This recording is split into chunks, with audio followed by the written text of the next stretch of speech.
Welcome to the Real Estate Investing Podcast, where we help you unlock your potential freedom through land investing, real estate investing, and entrepreneurship. Hey everyone, this is episode 118 of the Real Estate Investing Podcast, discussing how rising interest rates are creating more real estate opportunities. I'm your host, Dan Rapke, joined again by my brother and business partner, Ron Apke. Before we get into the show, let's go over a question from one of our featured Discord members. Today's question is from Ralph. Ralph asked, what was your biggest obstacles when starting to flip land, and what did you do to overcome it? I'm going to kind of go from the members aspect and kind of what we're seeing a lot of people struggle with. I think one of the biggest things that I see with newer members is consistency, and it's taking daily action. We're really big on this when we kind of preach about how to be successful in this business. It's taking daily action to move the needle forward, whatever it is. And one of those things that I see people struggle with is waiting for results from their first mailer. And that results in a lot of people, quitting whatever it is. If for whatever reason, the first mailer you don't get a deal from, it's waiting for the results from that before you send your second mailer, opposed to what we suggest is sending your second mailer a week, 10 days after that first mailer. So that is probably the number one hiccup that I see keeping people from being successful in this business, to be honest. Once you get over those first few mailers, you're going to have a deal or two. You're going to be making $5,000, $10,000, $15,000 on those deals, $20,000, whatever it is. And everything is going to be more smooth sailing after that. The people who don't make it in the first 2 to 3 months. After that, it is a very, very high percentage of people being very, very successful. Yeah, I agree. The further you get along, obviously, the more successful people you see once you get past that initial hurdle, Ron. And I just want to summarize what you said with get your mail on a schedule in 2023. That's the biggest thing, especially if you're starting out early. Don't send your mail. Don't send your mail and just kick back and wait for those results to come. Send your mail, wait for them to come while sending, pricing other mail, vetting leads, and running the business. Don't just kick your feet up after that, because the business runs off consistency. Get your mail on a schedule, guys. Other than that, Ron, let's get into the show. Interest rates and markets that are falling are creating more real estate opportunities, Ron. So what I want to talk about here first, Ron, is just how the overall real estate market compares to land. Because we're going to split this up into kind of two things. Interest rates are correlated with markets falling, Ron, but that's not the only thing that goes into it. There's more reasons. Even if interest rates go back down, the market can still fall. We've seen that in the past. So let's just talk about how interest rates rising are affecting the economy right now, Ron. Yeah, so interest rates rising right now are they're making money more expensive in the first place. Like that's what interest rates rising are. It is more expensive to borrow money for anything, no matter what it is. If it's a small business loan, if it's a loan for a house, if it's refinancing, whatever it is, money is more expensive. But on the real estate aspect, there are less buyers out there. There's less competition because a $500,000 house today is so much more, like it might be 1.5 times, might be even 2 times as expensive on a monthly basis as it was 18 months ago when interest rates were at like an all-time low at like 3% or 2.75, whatever it was.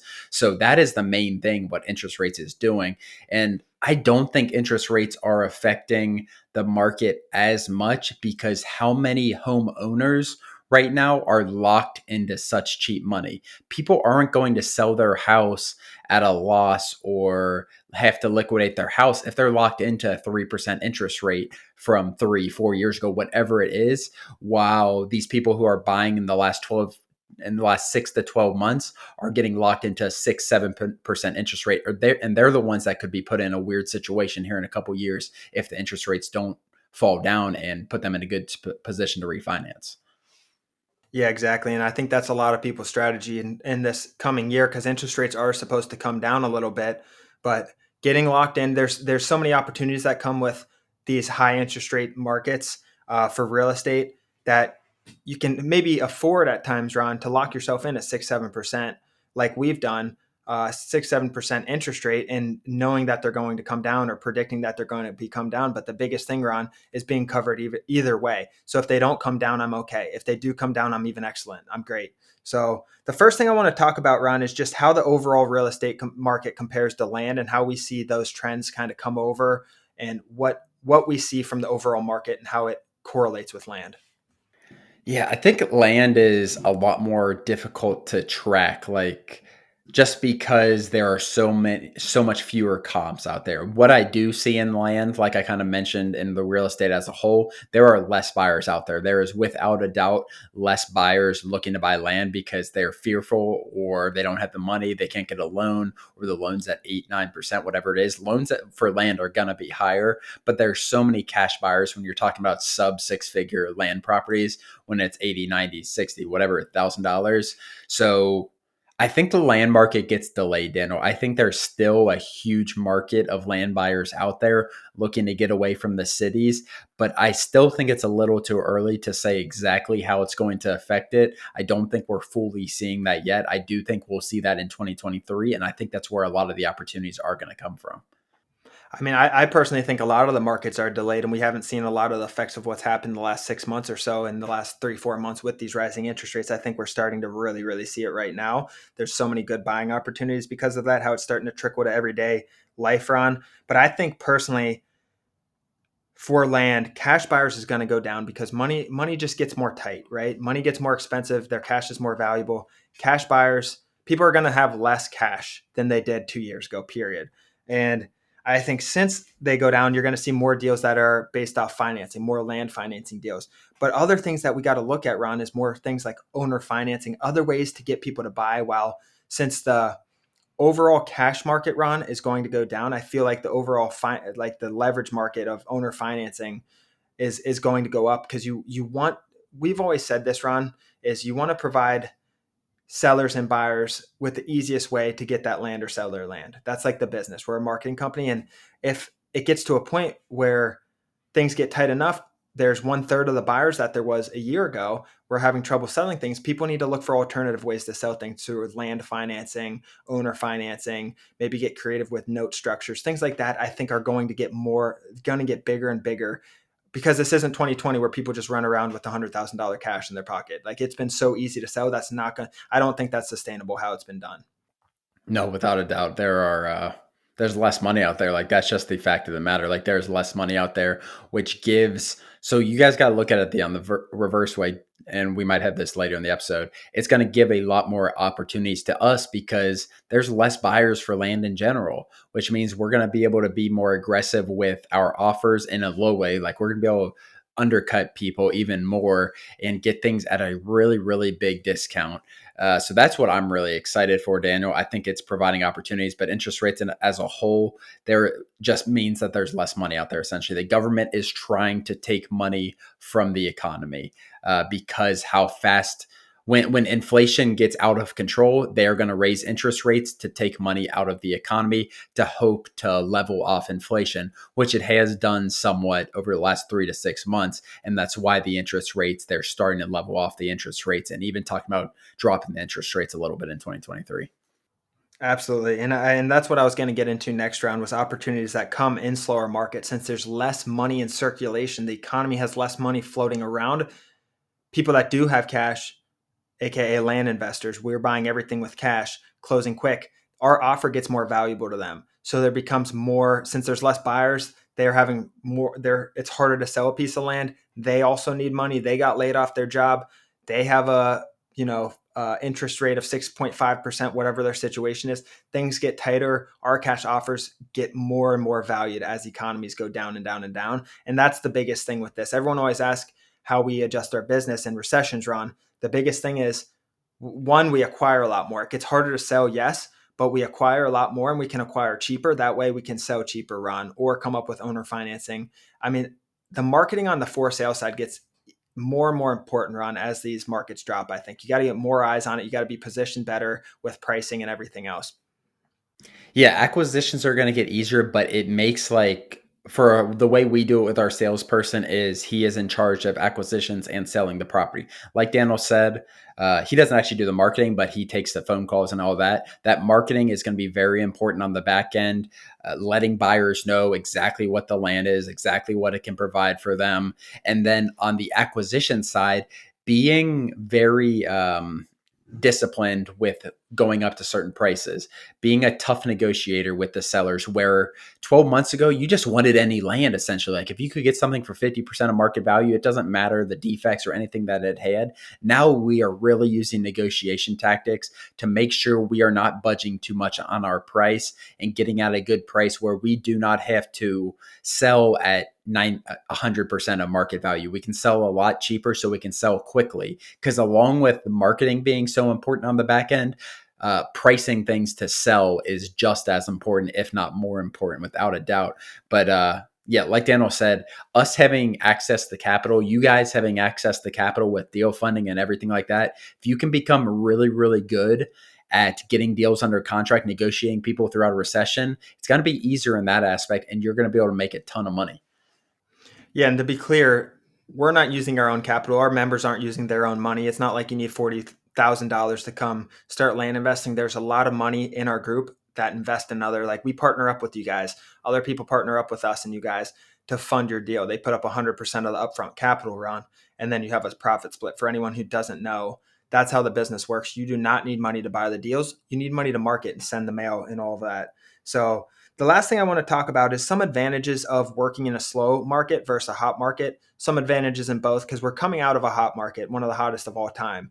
And we're going into it's normalized right now, but it appears we're going to get into a little bit slower market. We'll see. No one really knows. Time will tell, Ron. But let's talk about some advantages of slow versus hot markets in land flipping and real estate.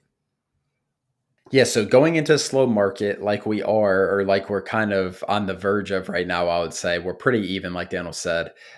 Going with a slow market, you need to become really good at negotiating on the front end. Like I mentioned before, if you offered $40,000 and you think it can sell market values, whatever, $80,000, $90,000, like you need to stick at that 40, or maybe give the seller one. Even if they're asking for 50, you need to gauge their motivation as a seller, like, and sell what we sell, which is essentially fast money. We are taking this land off your hand. We're liquidating it for you with $40,000 of cash. We can get you this within 2 weeks. So having your sales points up front and center, I think, is so important in a slow market, because people are going to, whether they say it or not, people are going to need capital more. And if you can build a relationship, they're going to be way more likely to take your deal and give trust in you. So I just think that aspect of it, that side of it, Daniel, is going to make or break people. Like getting things for the right price is going to be the most important thing.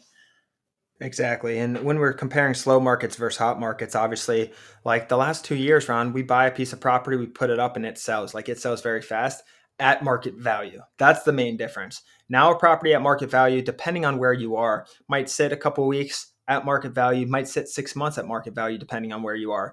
But you start putting 80, 90%, you're selling it that week. So we're still selling things at the same speed we were a year ago, Ron. It's just our pricing structure is a little different. We're more aggressive on the pricing. And that hasn't taken full effect, Ron. I think it's going to get worse. We're going to have to get even more aggressive with it, but we're still selling things fast because there is always a market for undervalued land, Ron. And I love to bring it back up. People get rich in recession. Like real estate professionals and investors get rich in recessions. You think they were sitting here buying all kinds of properties in Tampa, Fort Lauderdale, all these hot markets, Austin, Texas, the last year? Maybe they were with other people's money leveraging, but I'm telling you, these investors, these real estate investors, their mouths are watering now. This is where the real opportunity comes. I can even bring it to my story right now, Ron. Like, it's not a killer home run deal, but I just got a really good deal on a property that would not have existed 12 months ago, Ron. It just wouldn't have. I got it under market value, I think, where 12 months ago things were only going above market value, because that was then any house on the market was set in the new market value, just pumping it up every single time. And now I got a little bit under market value, or a good amount, in my opinion, under market value, and that just wouldn't have been here. I went in with a lowball offer. Like we said, people get, there's less buyers on the market right now. So offers become more valuable. I went in with what would be considered probably, Ron, like a offensive offer, as what realtors would say. But, we met somewhere in the middle and it worked. So I just think we're at the beginning of that, and, shoot your shot. It's getting to become a really, really good time to buy real estate. Millionaires are made in recessions.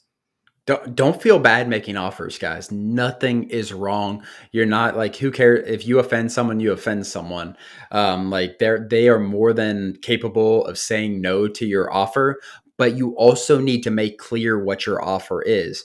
We were just trying to buy an office building and it was listed for 725, I think, and we offered 400, 400 grand cash. And they came down to like 625 and we're like, no, absolutely not. And then a week later, they came back to us and said they can do for 450. And we just said no. Like honestly, 400 is our best. This is what we think it's worth right now. We have cash. We can close in whatever 3 weeks. So trusting your offer, like I'm fine with them saying no. I understand why they could be potentially offended, but they have the opportunity to say no. Like that's their choice. It's almost like how many millionaires were made in 2020 in real estate versus 2021. 2020, people were so scared. People were liquidating everything because of COVID. While 2021, it's an extremely hot market. Like if you, I don't have any data on this, but I would be willing to bet everyone made more money because you're getting things at 50% of what it's worth in 2020 versus 2021, where it's at the peak. And now people are losing money. People who bought things in middle to late of 2021, the asset is worth less. And I know you're seeing that in St. Pete in Florida, Daniel, when you're looking at some of these flips and you look at like, shit, this person bought this for 450. I'm buying for 500 and they flipped the entire property. Exactly. And opportunities come when people are scared or hiding. Someone we had a bad winter storm in the last few weeks, Ron, up north, and someone I was talking to, I can't remember who it was, said they went to the gym and there was no one on the road. There was no traffic, there was no one on the road, everyone was scared to go out. It was cold, it was negative 10 degrees or whatever it was. And then they get to the gym and the gym's empty so they could use all the equipment. And they said it was such a good life lesson because typically, like where people are not, when people are scared, when people are tucked away, that's when the most opportunities, that's when the best opportunities come. And it's the same exact thing for real estate, Ron. And you were talking about offensiveness. Like our land business is built off offending people. There's 90% of the people who get our letters are offended. And then there's 5% who are interested, and then 4% who want to see what we can offer them, 1% who want to sell, or whatever the statistics are. Like that's how our business is built.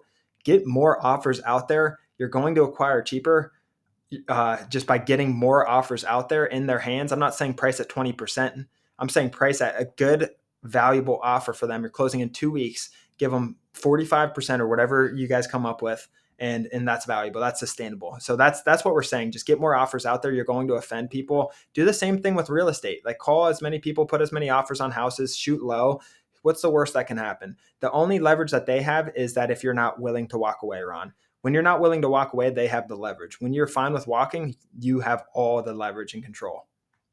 Exactly. Don't get emotionally tied to potential deals.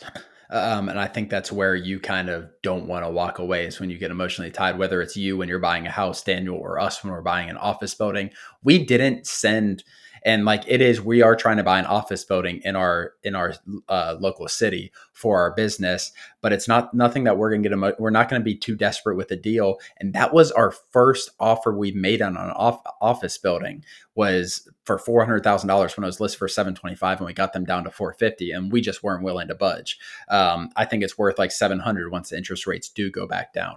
But it's just a couple examples, guys, and we always have this in our land business with these, and you start to hear it on these sellers' voices. This last 2 months, 6 weeks, 8 weeks is a little more not desperation, but like okay, now they're asking more questions. It's less hate calls. They want to negotiate more and they want some money. Like you can feel that people do need capital more than they have in the past. Yeah, negotiate. Guys, just remember that when you're talking to your leads, negotiation power goes up. These people might sound like they don't need the money or they don't want the money, but chances are they can just be, you're talking to them on the phone. They can just be putting on a face to try to get as much money as you want. And I told one of our coaching members that, Ron, said, you have no idea what their real needs are. Yes, they're asking for 15. You got them down, or your offer was 11. Like, there's a good chance you can get that at 11. They're calling, seeing what they can get. I would do the same exact thing. Just hold your ground, stick your ground, negotiate down, do whatever makes sense to you. But there's just so much power in negotiation during these more cool markets. Yeah. I don't have anything to add, Dan. I think this was really valuable. And again, I think we're talking about 2023 a lot. This is going to provide, like, it's not an excuse staying out of the land business, staying out of real estate because interest rates are going up. It is a reason to get into the real estate business because of the opportunities. But yeah, really good episode. Yeah, I'm excited for 2023 and what it brings around. But everyone, as always, thank you for joining. If you have already not, please leave us a review on Apple Podcast. It really helps us spread our mission and help this business grow. We really appreciate it. Thank you for joining, and we'll see you guys next episode. Thanks, everyone.